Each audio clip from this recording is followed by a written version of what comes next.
Okay, welcome to my first video in this clock series, where I'll be teaching how to get better at clock. This is currently only directed for one person, but anyone I'm teaching in the future, I'll show this to, and I'll upload them all to YouTube too, so you can watch them for yourself.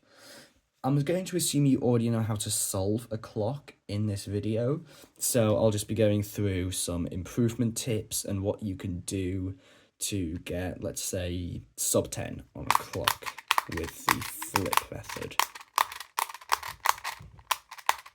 Okay, so let's just start off with completely random scramble right here. I'm going to start from this pin position. Now, the first thing I would like to do is say you don't always have to have the red on the top.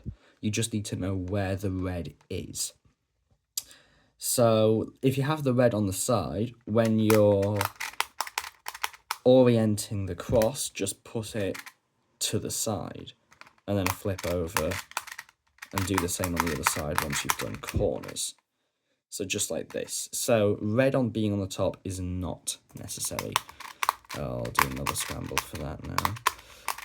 So the next thing I want to go over is something called pin order.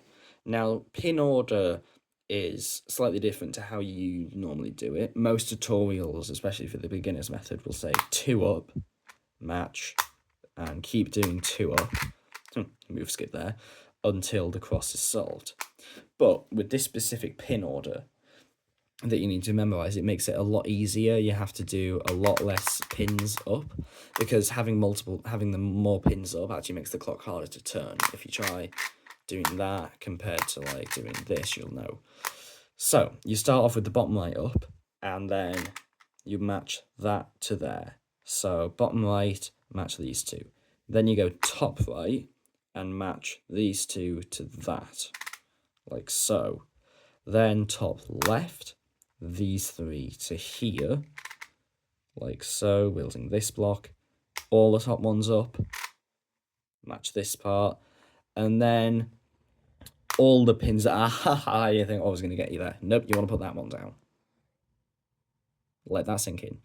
I will explain why in a bit, and that's going to come in a different section, but you want this pin down, and then orient the cross. Now, of course, in this situation, I didn't even have to orient the cross. I can just do corners and we're done. But pretty much that's pin order. If you need to rewatch that, feel free. You're not meant to get it first time, but if you do, good job.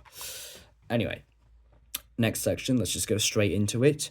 Spotting move skips. Spotting move skips is very important. So, for example, Jesus Christ, this is good.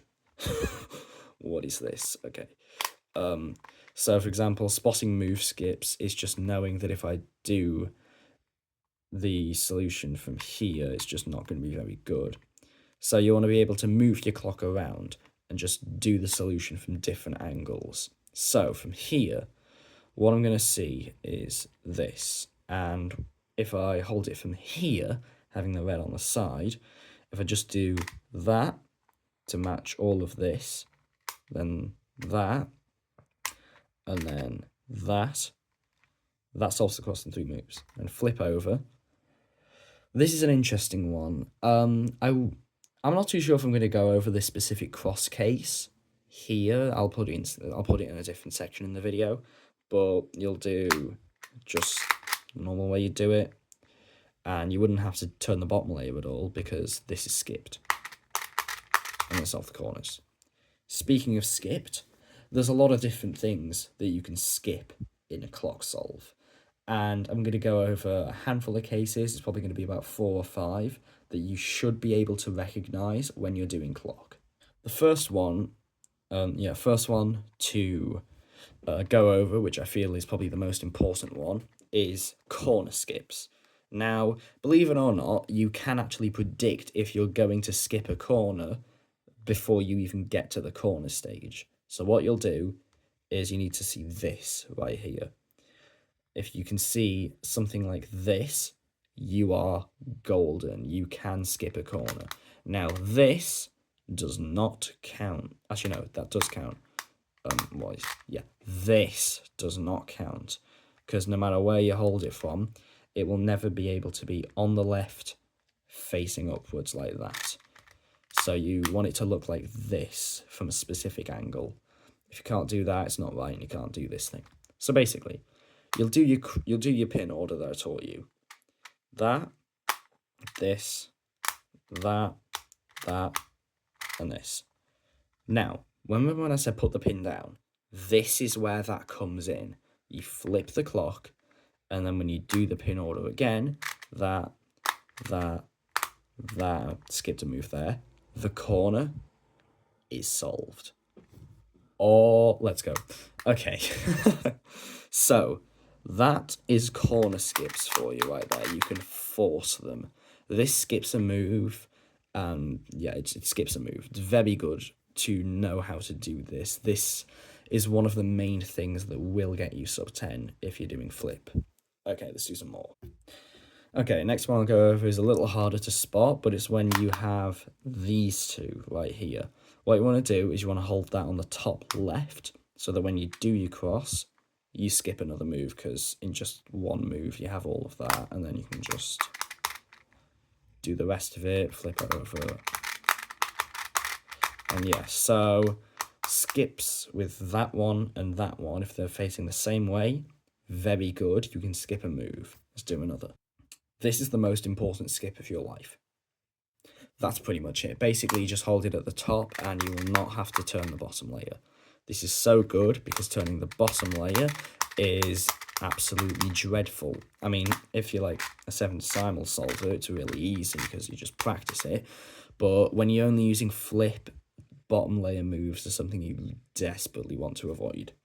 Final case we'll go over, this one right here. Does it look familiar? Because I just showed you it like 5 minutes ago. So for this one, what you'll do is you will revert back to the beginner's method of having 2 pins up at the same time. So basically, you'll hold it like this because, well, you won't have to turn the bottom layer if you have these two. You can hold it from here, it doesn't matter. So, 2 pins up, preferably on the right, but it doesn't matter where you start from, and just do that, then on the left, and do that. So, do that fast, it's just like, yeah, it is really easy. So that's like a solid 3-move cross solution right there. So, in general, some of like pin order is the most important thing to getting sub 10. If you don't have a pin order, you will never be sub 10. Well, it will be very hard to be sub 10, but yeah, pin orders just help so much. Knowing how to spot skips is extremely important, because if you can't do that, your solves are just going to take too long. There are going to be so many moves. And then, I feel like there was another thing I covered, but basically everything in this video is very important. You should have to go through this a few times to remember it, but hopefully you get it in general. Thank you for watching this. Good luck on your clock journey, and I will see you in the next edition. So come back once you sub 10, I guess. Bye.